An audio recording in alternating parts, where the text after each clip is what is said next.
Hey everyone, in this video series I'll be attempting to recreate an Anglo-Scandinavian sax found in an excavation in York between 1976 and 1981.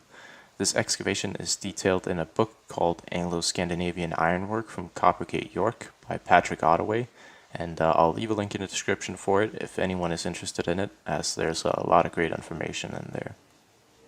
Alright, so back to this sax. The blade is around 15.5 centimeters long, or about 6 inches for you imperial people out there.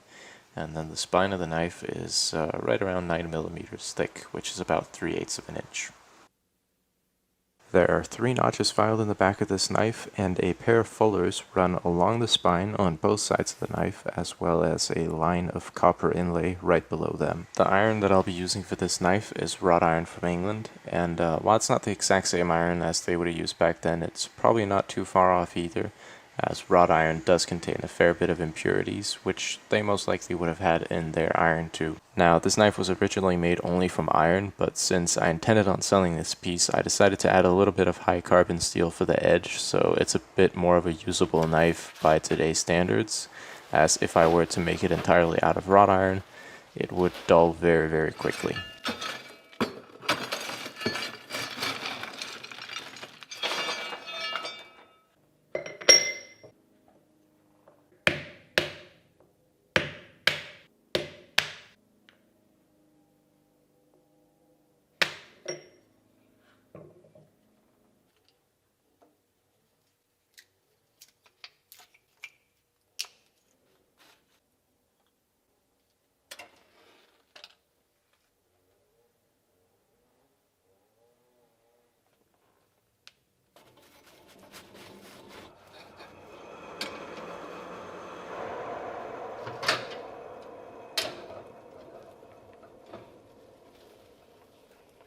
The first step of forging this knife is going to be to prepare the wrought iron for the high carbon insert that will be forge welded to it later on.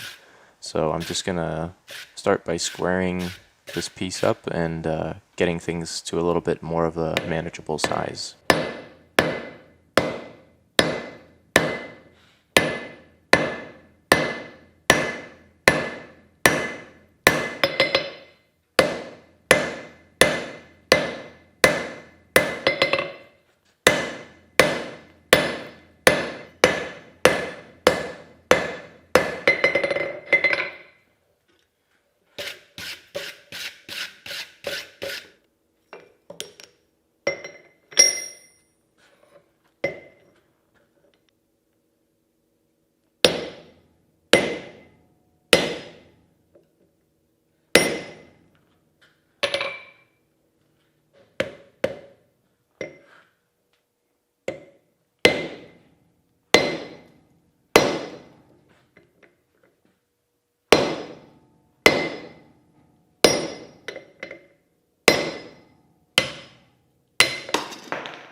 Now that I have my chunk of wrought iron cut off, I can start isolating the material, which will eventually become the tang of the knife.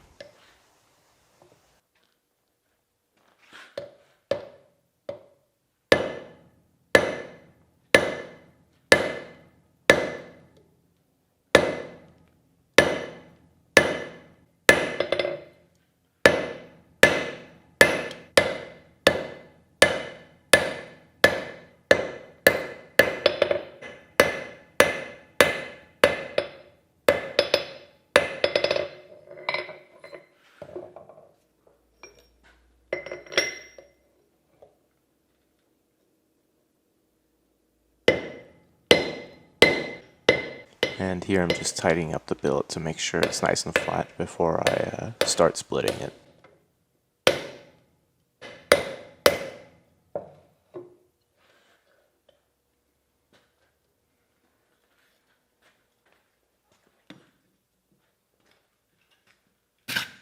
A thing that helps a ton when doing this type of forge weld or construction is to really make sure that you get your split as centered as possible.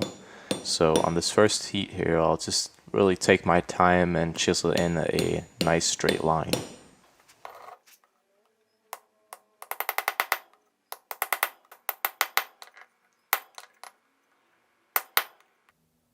So now with my line marked, I can just go ahead and start cutting away.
With the insert now forged, I'm going to go ahead and do a little cleanup to it, getting rid of the rough ends and just filing away at the scale and getting a bit of clean metal, which should help with getting a better forge weld.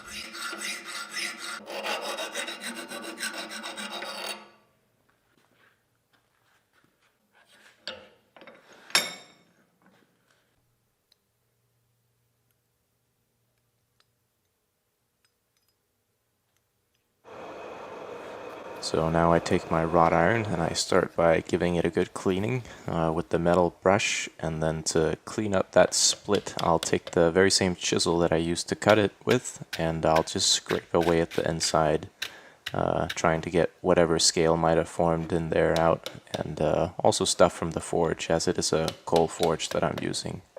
Once it's clean, I can go ahead and close up that split so that when the insert is hammered in, I get a nice and snug fit, as it will sort of wedge itself in there.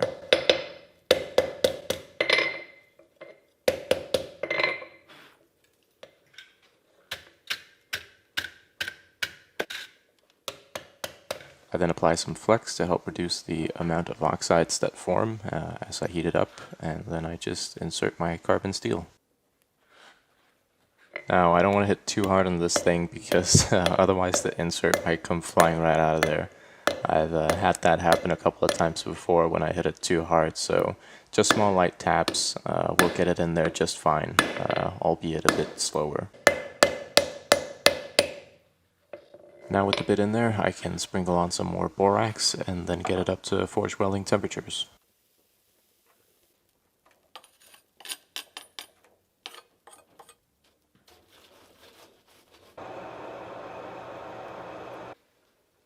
So now I start by tapping in the insert just a little to make sure that it conforms to the shape of the button, and then I give the sides a couple of good hits to set the welds. And I make sure not to keep the button too much on one side, as the anvil will suck the heat out of the piece rather quickly.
the billet forged down a little more, I can now flip it around and start drawing out the tang of the knife.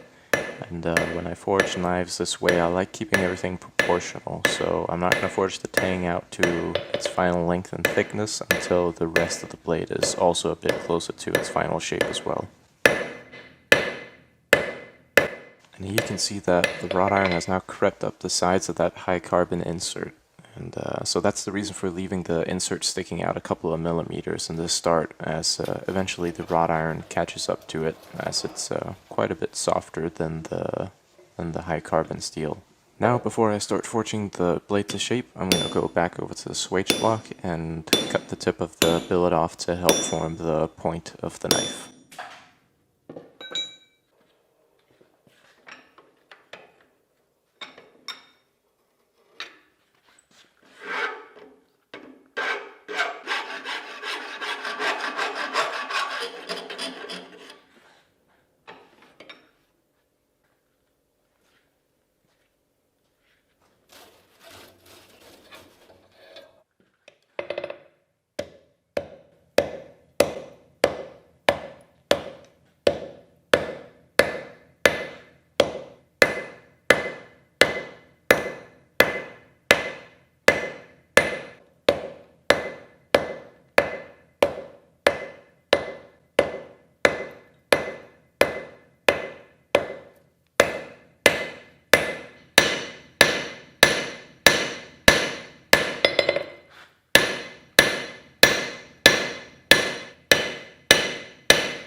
And there it is. As you can see, it's definitely oversized, but of course I'd rather have too much material than too little.